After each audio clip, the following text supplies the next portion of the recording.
வணக்கம் சோனியா சாரீஸ். நம்ம ஷாப் எங்கே இருக்குன்னா இளம்பிள்ளையில் தான் நம்ம ஷாப் இருக்குது. இப்போ நம்ம பார்த்துட்டு இருக்க சாரி பார்த்தீங்கன்னா சூப்பரான ஒரு வைர ஊசி sorry and full and full உங்களுக்கு ஒரு டபுள் ஷேடில் இருக்கும். இப்போ ஃபாஸ்ட் ட்ரெண்டிங்காக போயிட்டு இருக்க சாரீஸ் அந்த மார்க்கெட் ரேட் பார்த்தீங்கன்னா 1200 வரும். இன்னைக்கு நம்ம ஆஃபராக பார்த்தீங்கன்னா வெறும் 599க்கு கொடுக்க போகிறோம். ஒரு சூப்பரான ஆஃபர், மறக்காமல் ஆர்டர் பிளேஸ் பண்ணிருங்க. சாரியோட பிளவுஸ் பார்த்தீங்கன்னா இந்த மாதிரி வந்துடும். சேம் வைர ஊசிலேயே நெக்ஸ்ட் ஒரு கலர் பாருங்கள், உங்களுக்கு ஒரு நேவி ப்ளூவில் சூப்பரான கலர் காம்பினேஷன்.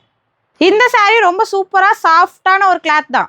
அடுத்த கலர் சூப்பரான ஒரு மாம்பழ எல்லோ கலர், சூப்பரான ஒரு கலர் காம்பினேஷன். இந்த எல்லா சாரிலுமே உங்களுக்கு யூனிஃபார்ம் வேணாலும் கண்டிப்பாக ரெடி ஸ்டாக்காக இருக்குது, எடுத்துக்கலாம். நீங்கள் சிங்கிள் சாரி வேணாலும் பர்ச்சேஸ் பண்ணிக்கலாம். நம்ம வீடியோவில் பாருங்கள், நம்ம வாட்ஸ்அப் நம்பர் கொடுத்துருக்கு. சேம் வாட்ஸ்அப் நம்பருக்கு நீங்கள் கான்டாக்ட் பண்ணி ஒரு சாரினாலும் நம்ம வேர்ல்டு வைட் கொரியர் பண்ணிட்டு தான் இருக்கோம். நீங்கள் ஆன்லைன்லேயே பர்ச்சேஸ் பண்ணிங்க, டேரெக்டாக விசிட் பண்ணி இந்த சேம் சாரிலாம் ஆர்டர் பிளேஸ் பண்ணிக்கலாம். அதிலே பாருங்கள் ஒரு சூப்பரான ஒரு க்ரீன் கலர். சேம் கலெக்ஷன்லேயே பாருங்கள் உங்களுக்கு யூனிஃபார்ம் சாரி ரெடி ஸ்டாக்காக அவைலபிளாக இருக்குது. பொங்கல் ஆஃபர் வெறும் 599 மட்டும்தான். பிடிச்ச சாரி வீடியோவில் கொடுத்துருக்க நம்பருக்கு ஸ்க்ரீன்ஷாட் பண்ணி ஆர்டர் பிளேஸ் பண்ணிக்கலாம். இதிலே பாருங்க ஒரு பீகா கலர். இந்த சேம் கலெக்ஷன் எல்லாம் உங்களுக்கு பிடிச்சிருந்துச்சுன்னா நம்ம வீடியோவில் பாருங்க வாட்ஸ்அப் நம்பர் கொடுத்துருக்கு. வாட்ஸ்அப் நம்பர் கான்டாக்ட் பண்ணி ஆர்டர் பண்ணிக்கோங்க.